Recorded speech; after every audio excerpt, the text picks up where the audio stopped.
It starts with a president who has the ability to compromise. When we see a model of compromise, then we as a society will mellow and follow suit. It begins at the top. Well, that might be a great way into our conversation with Pastor James Hunter, who produces the Sweet Hour of Prayer Sunday mornings at KCRO. Pastor James Hunter, welcome to the conversation. Let him get set over there and get hooked up. There we go. Well, thank you. Yeah. It's a pleasure to be here with you. Well, thank you for joining us. I'll tell you what happened is last week, James wandered around the studio here to say hello, and we were visiting, and we started, he's got a copy of my book that I gave him earlier this week, and he still showed up. Okay. I'll talk about that more on another day. But the reason we're here is we started visiting about politics, faith, religion, all these things you're not supposed to talk about with people. And there was a little bit of agitation in James' voice. He said, I hear a lot of people saying this is the black position on this issue. This is the African-American position. He said, I've been black for a long time, at which I started laughing and said, we got to take this conversation on the air because this man has a sense of humor, but he's candid. And so I'll let you introduce yourself to the audience, James, and eventually I want to get to Donald Trump's proposition to the African-American community. Hey, what have you got to lose? Give us a try in the Republican Party. The Democratic Party has failed you. Well, you had some observations about that. Why don't you introduce yourself first, and we'll take the conversation wherever it goes. Well, first of all, thank you, Chip. It's a pleasure to be here with you. I followed you through the years, and when I saw you in the studio last week, I was very surprised, but happy to see you and to get a chance to personally meet you.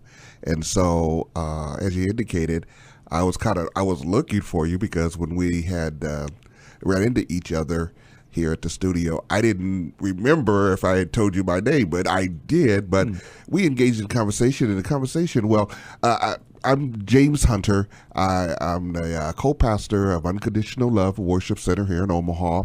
I've been here my whole life, born and raised here, went to school here, went to UNO for a while, but got my degree down in Texas in theology. Married, have children, work here, work for a company called Vodak, work with individuals with developmental disabilities. And I've been an advocate, been a supporter, worked with Mad Dads, the late Eddie Staten and John Foster, worked with them in the streets, working with men and fathers, worked with the program associated with the Charles Drew Health Center, Fathers for a Lifetime. So I've been around, I've been around, and like everyone else, I have an opinion. And I follow. Makes the world an interesting place. It really does. I follow politics. I enjoyed political science in college, and so this year has been very intriguing, to say the least. Okay. Very intriguing. And the way our conversation started last Saturday, I know you are a Republican, and I said that you are a Republican. Let me ask you a question. Right. And my question I asked you: what are your thoughts on Donald Trump? Mm-hmm. And that's where the conversation went to. What do you think about his proposition? Well, my thoughts on Trump were, and I did this last week a little bit. I'll just do it quickly. Mm-hmm. I don't know for sure what I'm getting with Trump. I feel like I get a chance as a pro-lifer, as somebody who wants justices who, in my opinion, will uphold the Constitution, as somebody who's worried about corruption in government and using government influence and so forth, as somebody who's worried about national security. When you go down the list of issues, I feel like with Trump, I'll have a chance at getting the kind of leadership we need. For me, I look at Hillary Clinton and I see a shutout. I'm not going to get anything I need on any front. And so that was and that's still my position right now.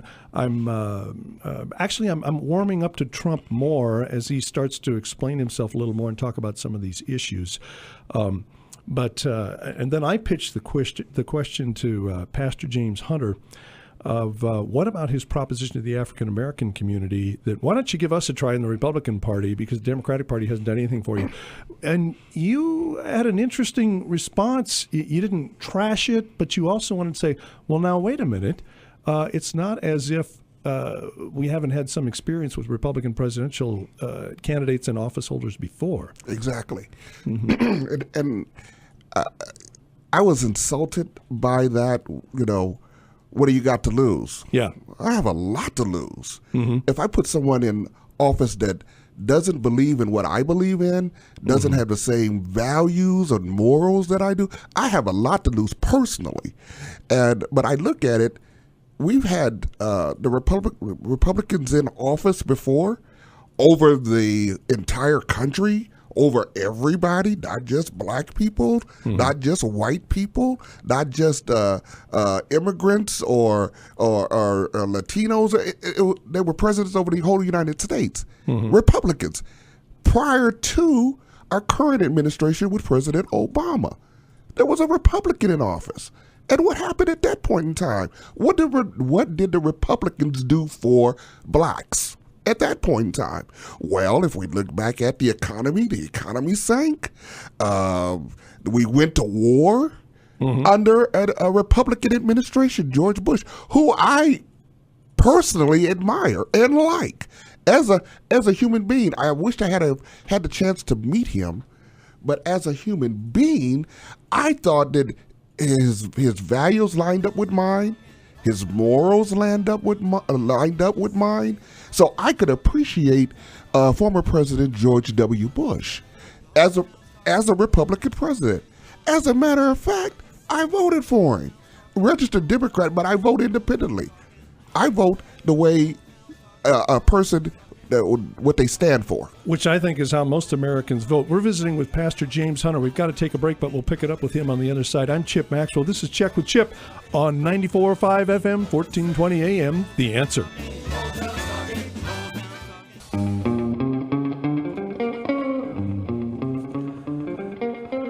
Welcome back. Chip Maxwell with you. It's Check with Chip. Omaha's Conservative Talk on 94.5 FM, 1420 AM, The Answer. Now, when I tell you all viewpoints are welcome, I mean it. We're visiting with Pastor James Hunter, who just said, yeah, I'm a Democrat. I'm an African American. I voted for George W. Bush. When Donald Trump says, well, hey, try the Republican Party. What have you got to lose? The Democratic Party hasn't been serving you well. Well, wait a minute. We had 8 years of George W. Bush. And we got, the debt spinning out of control, the economy going down. We got into what appears to be an ill-advised war. And I'm sitting there thinking, wow, these are a lot of the same complaints that conservatives had about the George W. Bush administration. And by the way, you want to join our conversation now, 402-498-KOTK, 402-498-5685, or shoot me an email, chip@theansweromaha.com. And so, Pastor James Hunter, what I hear is, I think you're like most American voters. They're not absolute lockstep, rock-solid party line voters or even ideology voters. They just look and say, which candidate seems to make the most sense? And, one facet of the conversation I forgot to mention is that for you, perhaps it isn't so much party label. Well, you did mention this. You said, I look for a set of values. And we're not necessarily even talking about, what is your stance on the Trans-Pacific Partnership or some tax policy or something else. I think you and I agree on this. The founders believed it was not only okay, but imperative that our politics be guided by religious principles and values. And would you speak on that a little bit? Most definitely. They invoked God.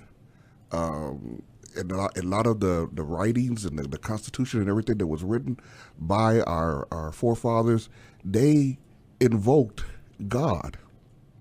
It's all over the place, as you say, in their writings and their speeches. Everything, and so that's important. I think religion, and that's a whole other conversation, but religion has a part in the makeup and the foundation of our country. And so I I look at leaders to have that. Now, I'm not so dogmatic that you have to be a Christian to believe the way I believe, but if you believe in a higher power, and if you believe in love and caring for your fellow man, then we're on the same page, okay? And I think that's important. I think that was a part of the foundation of building this country. I look at where we are right now, and I think I mentioned it in our conversation last week. When you listen to Donald Trump talk, for one, I understand that Paula White, who is an evangelist, televangelist, and I believe a great woman of God, is one of his advisors, but he doesn't come across sincere as a Christian. He just doesn't. At the end of speeches, I am used to hearing politicians say at the conventions, "Thank you and God bless the United States of America and God bless, God bless." Right. But you don't hear that coming. God somehow, yeah. Exactly, but you don't hear that coming out of Donald Trump's mouth. One other thing that really bothers me, Chip, is for Republicans like yourself. How in the world can you align yourself with someone that speaks off the cuff? He speaks like he's uninformed. He says whatever he wants to say, how derogatory it is, how racist it sounds, how disrespectful to women, to Latinos, to people with disabilities, how he says these things, and then he says, "Oh, well, I really don't, I regret some things, but I really don't regret." It bothers me as I sit here with you, who I have the utmost respect for, who I feel should be our next congressman. Easy, James. But you can align yourself with a person that carries on and that conducts himself in that way. That blows my mind. But I respect people like Senator, his name leaves me, out of Arizona. McCain. He won't align himself with him. Trump said some derogatory things about him and his being a war hero. Right. Stupid, terrible comments. Yeah, he shouldn't have said it. And he says those I like things. the guys who didn't get caught, things like that. Exactly. Yeah. He says these things. And that's what bothers me, is to see professional people who I have utmost respect, who carries themselves with dignity and class and professionalism, line themselves up with someone that is so far off the page, if you will. I'm having a hard time just comprehending that. The thing that I want to say, Trip, is that this is where I'm at. Both of our candidates, Hillary Clinton and Donald Trump, are they the best choices? Are they the cream of the crop that the United States has to offer for leadership? I don't think so. But they are the two main individuals that are going to be on the ballot this coming November. So here I am. I'm going to vote because my people, a lot of people bled and died for me, James Hunter, to have the right to vote. They suffered. And we know Rosa Parks and Martin Luther King and all of these people, great. But there's some people that are behind the scenes. My parents. Sure. They went through a lot in this country to have the right to vote, from their parents being slaves to them being sharecroppers growing up picking cotton, to have the right to vote. I take it very seriously. So I am going to vote because I'm standing on their shoulders. All right. But this is what we have. I have the choice between a person that has serious problems with emails and a person that comes across as a racist. Those are my choices, how I see them. Now, you may see it totally different, but this is how I see them. I have a person that comes across and says things that are hurtful and harmful, that have hurt people by his words. And I have a person that made some very terrible decisions as it relates to emails and handling of emails in a server.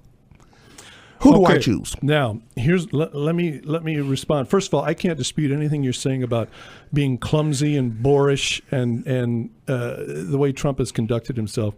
When it comes to Hillary Clinton, it's more than an email problem for me. She has lied under oath. She said what she was doing is the absolute classic case of modern political corruption. She was using her government influence to cash in big time. People would make donations to the Clinton Foundation or double or triple Bill Clinton's speaking fee, and boom, they got an appointment with the Secretary of State. And she set up an illegal email system outside of proper government channels because she didn't want to get found out. And then she keeps lying about that. So for me, it's more, I have problems with emails too. I get that, but it's more than just an email problem for me. Okay. Well, wait, I got to finish my answer now, because as a pro-lifer, Trump says he's now switched from pro-choice to pro-life. Is he? I don't know. Again, at least I have a chance. Hillary Clinton is out there defending Planned Parenthood for cannibalizing aborted baby parts for profit. Mm-hmm. She talks about abortion like it's enshrined in the Bill of Rights. The slaughter of the innocents is going to go roaring forward under President Clinton. Trump, as you say, I can't wish away his flaws and warts and everything else about him. I will note, and I'm just a secular commentator, so I'll defer to the pastor on this one.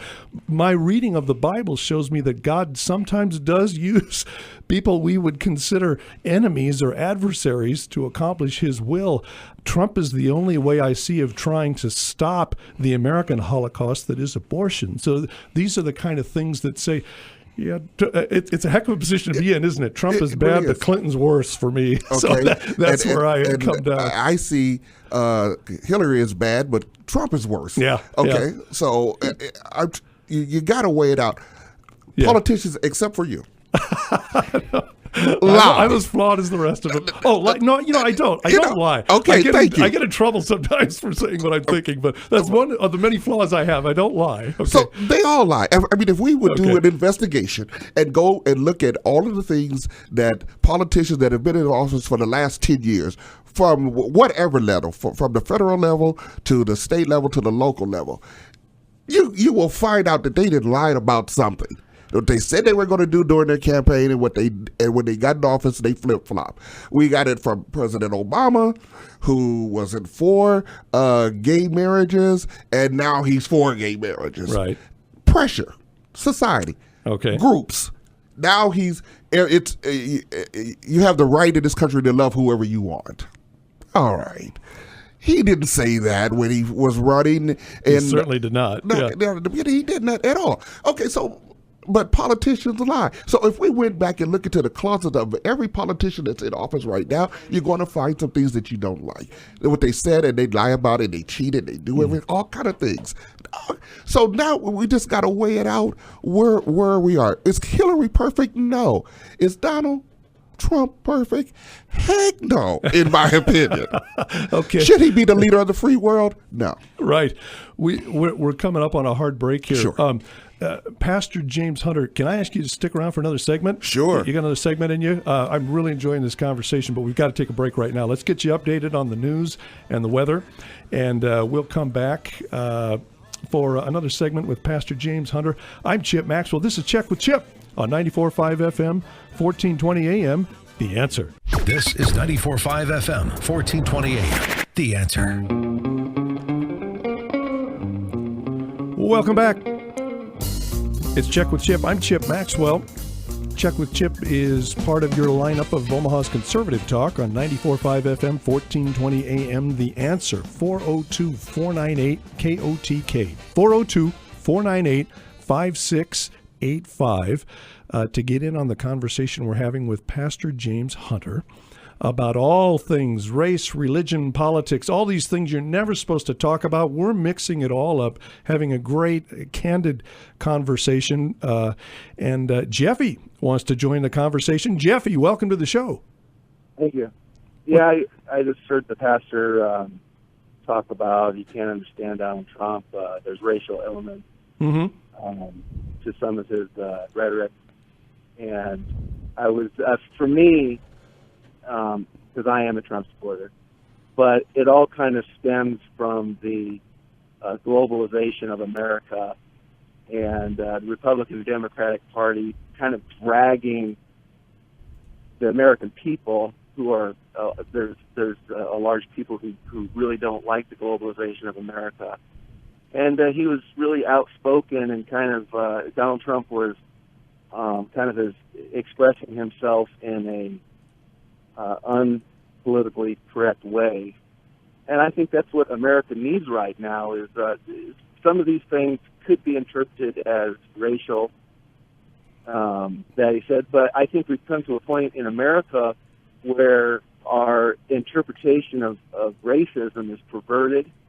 I feel as a white man, and I really don't consider myself a white man because there is neither white or black in Jesus Christ, but I'm kind of on the inside. That's well said, Jeffy. Your point's well taken. In politics, there is color, there is ethnicity, Yeah. there are, so go ahead. So we are brothers on the inside looking out and giving our perspective, and I think that the Democratic and Republican Party have kind of been entangled in this web of interpreting racism, and it's kind of been perverted. So, and I believe Donald Trump is kind of shattering that. The pastor has to remember that the Republican Party does not like Donald Trump either. They tried to undermine his campaign, and but if you look closely at what Donald Trump was saying during the campaign with the GOP nomination, he was bringing stuff to light. He was bringing the Christian plight in the Middle East to light, and he was talking about what Islam was doing, radical Islam was doing to Christians in the Middle East, and this policy in the Middle East was it seems it was a terrible policy that the Obama administration was implementing. He was carrying on the Bush administration's policies in the Middle East, and it pretty much led to the rise of these radical elements that we haven't seen these horrific times for Christians in probably since the Middle Ages, since they were slaughtering Christians over there. And so none of the Republican Party and none of the Democratic Party was bringing this to the table, but here's Donald Trump just crashing through the unpolitically correct. So in Donald Trump's message, doctrine. you hear more aggressive advocacy for the Christian cause. Is that what you're saying, Jeffy? Yeah, in where we have a more timid approach from the Republican and Democratic, and we're talking about, there's times where you just have to lay that aside, and I think, Donald Trump's coming out with a character that's, hey, I'm laying this aside, and I'm not one that really believes at the heart of it Donald Trump is a racist. He is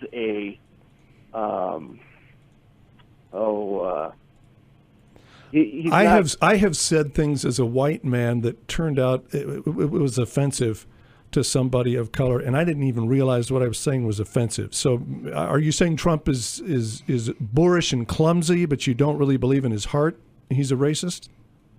Yeah, no, I don't think there's a racist element. Okay. I think he loves business. That's where he's got his ego in business, and I think if there's a man to do the job and he's going to help his business out, he doesn't care what color they are whatsoever. All right, Jeffy, thanks for your call. I want to give the floor back to Pastor James Hunter. So I heard two things there, James, from Jeffy. One, well, he doesn't really think Trump's a racist. He thinks he's clumsy. And two, he thinks Trump has actually been the most aggressive advocate for the Christian cause, domestically and international, of anyone in the public conversation right now. Your reaction? Well, first of all, Jeffrey, I thank you for your opinion and your insight. And your comments, and I take them and receive them and respect you for that. As it pertains to Donald Trump and where he stands, I think he speaks for a segment in our country of individuals that are thinking the same thing but would never come out and say it. There's an underlying factor, and I think racism in this country is alive and well. I think the definition of racism can be different by whoever you talk to. Well, can I ask, so what is it? This isn't a gotcha question. I'm trying to educate myself. You said he's saying things that others are thinking but are afraid to say. What would an example of that be? all Mexicans are rapists and But no, he didn't say that. He Well, didn't say that. He was talking about among the illegal immigrants coming into the country are rapists, criminals, drug dealers, et cetera, et cetera. Okay. So a comment, But he didn't say all Mexicans are rapists. okay, but that's what it was alluding to, in my opinion. We'll have to agree to disagree on that one. Okay, all right. But All your right. point is well taken. People hear that people and they hear that. think that's what he thinks of all people of brown color. Exactly. Okay. And so all right. and so a lot of people may be thinking that. But he said it, and so it gives them to, rah, let's get behind this all right, man. so this is, Bill Clinton's been running around the last week saying, all you white Southerners know what he means when he says make America great again. Yeah, We're going to put those blacks in their place. And Right, we're and gonna, make America white again. You think that's that there's a significant segment of the population that believes that, roots for that, and they think they're hearing their advocate in Donald Trump. Exactly. Okay. Exactly. I've experienced That's disheartening to me. In Omaha, Nebraska. You know, I have, as a black man, I've experienced racism. I've don't been doubt called. that. I've been called the N-word in Omaha, Nebraska. Mm-hmm. The N-word. Yeah. Managing a store, a Radio Shack, back in the 80s. Growing up, two elderly white women came in my store and said they want to speak to the manager. I said, no, you're not the manager. You're an N-word. Is that right? Yes. Yeah. So there is racism. It's alive and well in this country, and it's coming to the forefront. And the people that want to say different things, want America white again, want America great again, want America white again. But what is it? What is it that makes you hear "Make America White Again" instead of "Great Again"? What is it? It's just Trump's general. Well, I'll let you fill the void for me. Because of what else? The things that he says in conjunction with that, when he talks about and makes fun of Latinos, when he makes fun of people with disabilities, when he makes fun of women, calling women pigs and ugly and disgusting and whatnot, when he talks down to black people, well, what do you got to lose? I got a heck of a lot to lose if I put you in office. I can see that comment really set you off. We were talking about that during the break too. That fell flat for you. Yes. And with Trump, that's not the approach. As you said during the break, don't tell me you're a pastor. So don't tell me, well, that other pastor's not doing very well for you. Try me. What do you got to lose? That's a really backwards way to try to appeal to inspire someone to get behind you. Exactly. Yeah. All right. How about Jeffy's assertion that if you are a Christian and Christianity matters to you, that Christianity is under assault here and around the world, and he thinks Trump is coming out as a stronger advocate for Christianity than Clinton or anybody else in the public conversation right now. Does that resonate with you at all? Not from him. Not from him. No. From Trump, you mean? Not from Trump. Right. Not from Trump. Trump can't even quote Bible scriptures correctly.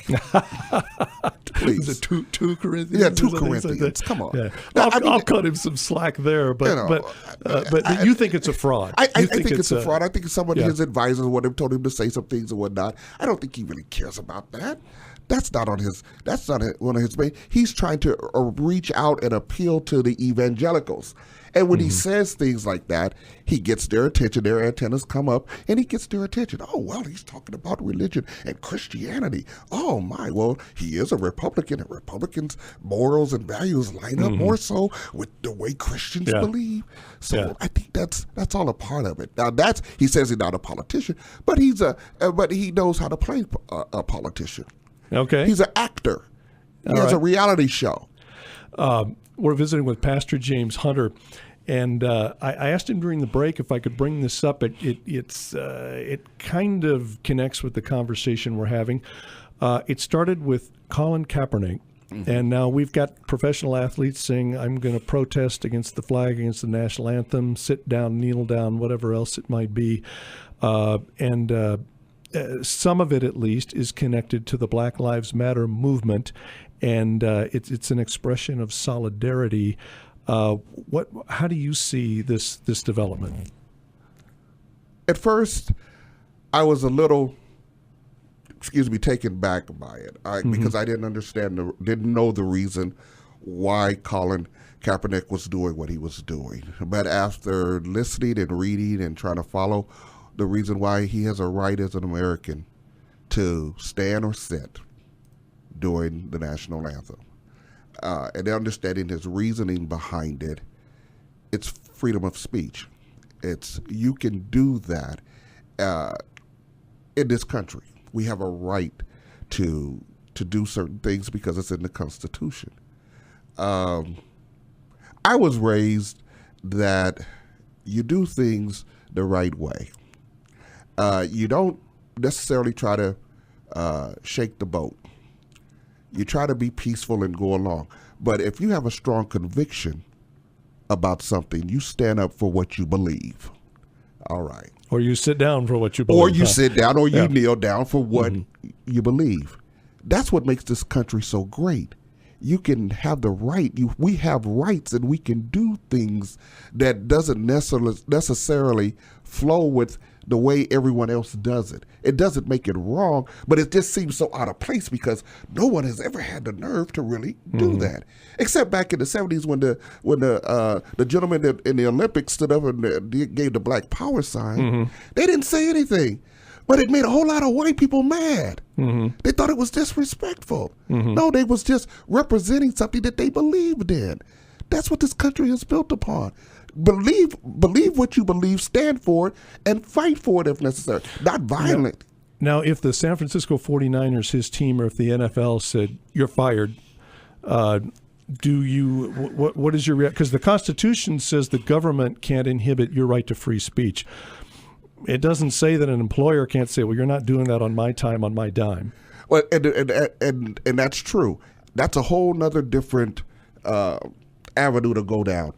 As an employer, they would have the right to do that, and because they have policies and procedures, and they have things that the way you have to conduct yourself. And if they say that, then he'd have to abide by that. He may try to fight it, but that's the laws and the rules and the policies of that company.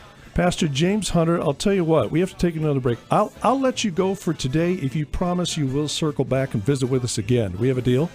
Definitely. Sweet hour of prayer, 9 or 9:30 on Sunday on KCRO. From 9 to 9:30 on Sunday morning on KCRO. Pastor James Hunter, thanks so much for visiting with us. Thank you. One more segment to go. It's Check with Chip on 94.5 FM, 1420 AM. The Answer.